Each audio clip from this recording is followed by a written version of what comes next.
minute we got back into the office, Larissa and I were like, what the heck do we do? We can fire them at the drop of a hat, and they've signed off on that. 14 confirmed interviews, and not a single one showed up. 60% of businesses will fail in their first 3 years. I'm Mike Andes, and I'm on a mission to fix this on this season of Business Boot Camp.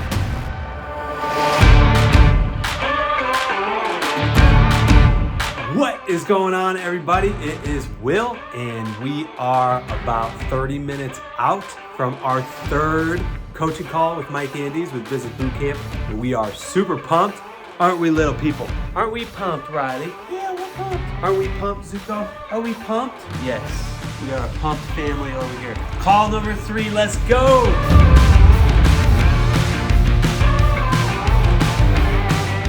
Okay, let's go over the homework from last week. The biggest thing that we needed to do was break down the hiring process step by step. Let's break down that step by step from the time that a lead would come in from Indeed to the time that they would be onboarded and trained. Not just like you got a job, but like the onboarding process. So that is actually what we were working on today.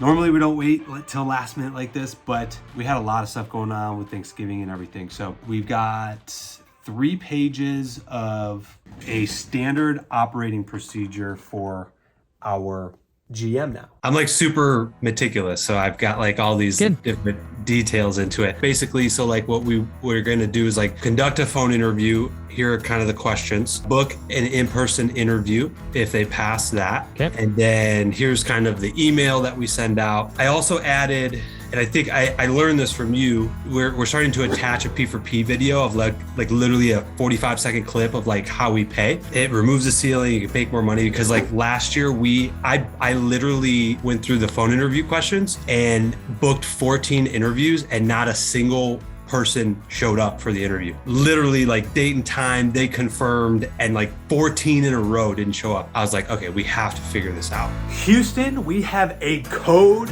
green on aisle 1. Let me tell you why. Because the Texas Workforce Commission just put out 8 days ago, that, let me read this to you. For all you business owners out there, this is a positive thing. So they just recently updated the employee work refusal documentation. So the form, basically, if an individual refuses a job offer or fails to attend a job interview, you can easily report it using the form. So this is basically saying any job refusals or people that fail to attend job interviews that we can report now, because what happens is they go in, they try to claim unemployment insurance or something like that, and they don't realize that like we last year had 14 confirmed interviews and not a single one showed up. This is amazing. So what I did is I started that email in the springtime when we have people that aren't showing up for the interviews that are scheduled.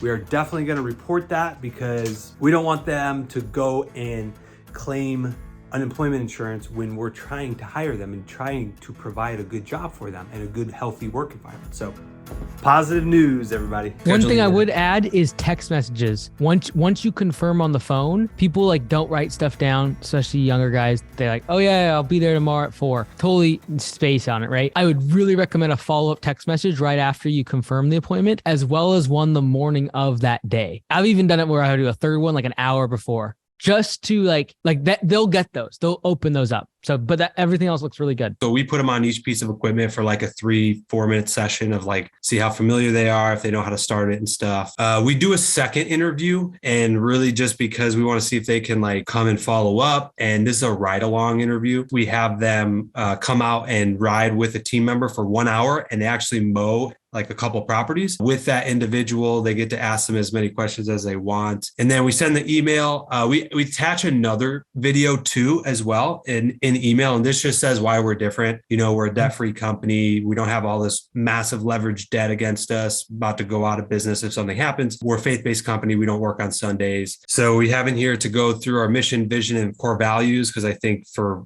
A players that they gravitate to that. And then calling the references. So again, kind of following what your advice of like, make sure they're glowing references, like best employee we've ever had, stuff like that. And then, so kind of what we're implementing now is like, there's a website website called bustednewspaper.com that has a lot of like things that come up, and then scheduling a drug test. And then if they pass that, then we would call and say, hey, you have the job, just contingent on, you know, a good background check and a pre-employment drug test, and then sending them the offer letter and everything like that.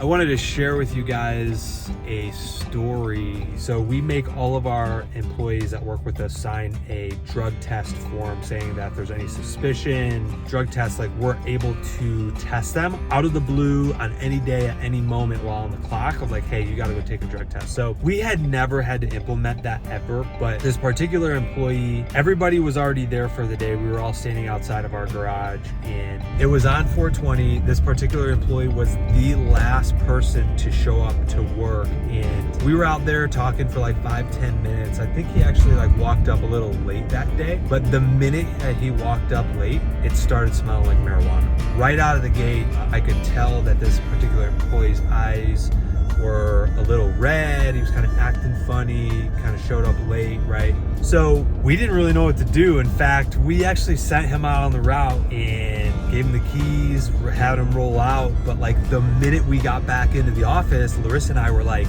what the heck do we do? Like, did you smell that? Did you see that? Like, we had no idea how to handle the situation. So I called a mentor of mine and was like, hey, how do I handle this situation? And he's like, well, if you had them sign a documentation stating that, you know, you can do random drug tests or, you know, it's suspicion of marijuana or smoking or smelling like that at any time, that you can take them for a drug test. So Larissa, being the choleric personality she is, she was the one that actually drove out to this particular employee, picked him up off the route and said, hey, we are doing a drug test with you today. And at that moment, he basically had confessed that he did smoke in his free time to deal with certain like issues and stuff like that. All in all, like it was a really good learning point for us, because like we as like decent human beings were like, okay, well, we kind of feel bad for him and this and that, like we want to work with him. But I believe what we had figured out that we were going to do is we were going to work with him. We were going to do a follow-up test in 14 days to see if he had got clean. It just didn't work out, because by the 14th day, he stopped showing up for his shifts, he stopped answering calls, and he just basically like left on his own. But you know, it was a really good learning point for us. Again, we remove the emotions out of the whole situation, and it's like, okay, we tell the team when they come in, like drugs and alcohol, zero tolerance for that. Now we're very like, hey, we just follow the policy. Sorry, I don't know. It's helped really remove the thought process out of it, and we're just following policy now.